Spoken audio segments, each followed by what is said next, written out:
กรมส่งเสริมการเกษตรสำนักงานเกษตรจังหวัดอุดรธานีเสนอเกษตรอุดรออนทัวร์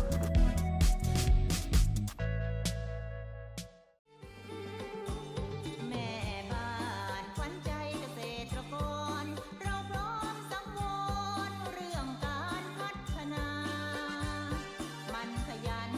มันออมเงินตราผลิตผลไร่นาเหลือเก็บมาถนอมไว้กินการที่เฮามาเฮ็ดตรงนี้เฮาก็หลังจากเวลาว่างจากการงานเกษตรเฮาก็เอาเวลาตรงนั้นมาเฮ็ดกับป่าจะได้นำรายได้ไปจุนเจือครอบครัวงานเกษตรคือเป็นงานหลักงานตัวนี้คือเป็นอาชีพเสริมแต่ว่าบางคนบ่มีงานเกษตรก็มาเอาตัวนี้เป็นหลักได้ค่ะผู้ใดอยากมีความรู้ก็มาศึกษาดูงานได้จากศูนย์ของเฮาได้เลยค่ะสวัสดีค่ะดิฉันนางนมมนาไส้สงผู้แม่บ้านเกษตรกรป่าเปรูปตำบลน้ำพลอำเภอหนองวัวซ้อจังหวัดอุดรค่ะคือทางชุมชนของเฮามองเห็นว่าในพื้นที่ของเฮามีวัตถุดิบคือป่าเพราะว่าเฮาอยู่ใกล้แหล่งน้ำคือเขื่อนห้วยหลวงเวลาชาวบ้านหรือชาวประมงป่าน้ำจืดนี่หาป่ามาพอค้ามาซื้อก็กดราคาเฮาเลยว่าป่าหลายๆจังซี่เฮาสิมาเฮ็ดจังไดคือเป็นการถนอมอาหารเฮามาปรึกษากันเฮาก็เลยจัดตั้งกลุ่มขึ้นมารับซื้อป่าจากชาวบ้านจากพ่อค้าคนกลางที่เขามารับซื้อที่ราคาถูกเฮาก็รับซื้อคือราคาเป็นกลางให้กับชาวบ้านให้คนในชุมชนมีรายได้จุนเจือในครอบครัวเฮาก็เลยเข้ามาจัดตั้งกลุ่มมาแต่ปี53ค่ะ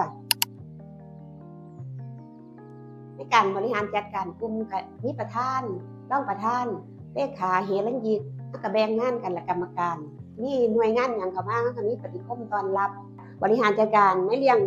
รายได้รายรับรายจ่ายก็คือเลขาเป็นผู้จดบันทึกรายรับรายจ่ายแล้วเขาก็ส่งมอบเงินที่เฮรัญยิกบริหารจัดการไปเงินน้ำฝากแล้วก็มาจ่ายเป็นค่าแรงของแม่บ้านเขาหักรายจ่ายออกแล้วได้เงินที่เหลือแบ่งเงินเป็นสัดเป็นส่วนแรกคือวัตถุดิบประจำเดือนที่เขาสิมาดำเนินงานส่วน2คือน้ำฝากส่วน3คือค่าแรงคือเขาทำงานไปเดือนนึงสิสิ้นเดือนปั๊บเขาสิปิดงบเลยงบประจำเดือนก็ได้เป็นภาระของลูกหลานหลายจนมากลูกหลานสิมาขอใส่ได้เฮาสิได้มีเงินเพิ่มจากเกษตรหันมามีรายได้เพิ่มขึ้นจ้ะและสุขภาพดีขึ้นต่อจากหน่วยงานหนึ่งที่เข้ามาช่วยเหลือคือหน่วยงานของทางราชภัฏและก็เฮาก็ได้รับการสนับสนุนจากหน่วยงานต่างๆทั้งอำเภอเพราะว่าทั้งท้องถิ่นและทั้งจังหวัดทุกหน่วยงานให้ความสนับสนุนกลุ่มของเฮาอย่างเต็มที่เพราะว่าทั้งรัฐเพิ่นมองเห็นความสำคัญของในการที่มีป่าในพื้นที่หลายว่าเฮาสินำมาเฮ็ดจังไดสินำเป็นสินค้าผลิตภัณฑ์ออกขายสู่ตลาดขายในชุมชนแล้วก็เป็นของฝากของต้อนให้พี่ให้น้องเฮ็ดกันมาแล้วพากันจอยกันอยู่นี่แหละค่ะกำลังสิหาลูกหาหลานเขามาเป็นสมาชิกมาต่อยอดจากตรงนี้ให้เขามารับทอดงานของเฮาหม้องนี้ให้สืบสานต่อไปอย่าให้มันขาดตอนก็เลยหมดเนี่ยก็เลยพยายามพยุงขึ้นมาเฮ็ดมาเรื่อยๆจนว่าเท่าทุกวันนี้ล่ะค่ะค่ะก็สิมาแนะนำผลิตภัณฑ์ในกลุ่มของเฮาค่ะ อันดับแรกก็คือปลาร้าตัวนี้ก็หมักมาได้เป็นปีแล้วความรับประทาน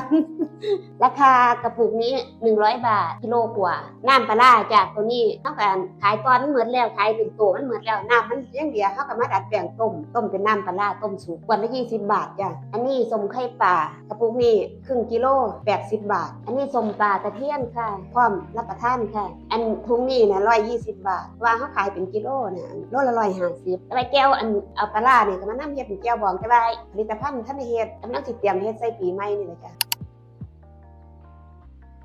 ปลาที่เป็นปลาหลักเนาะคือปลาตะเพียนแม่สิใส่เดือนละ150 โลมาเฮ็ดปลาส้ม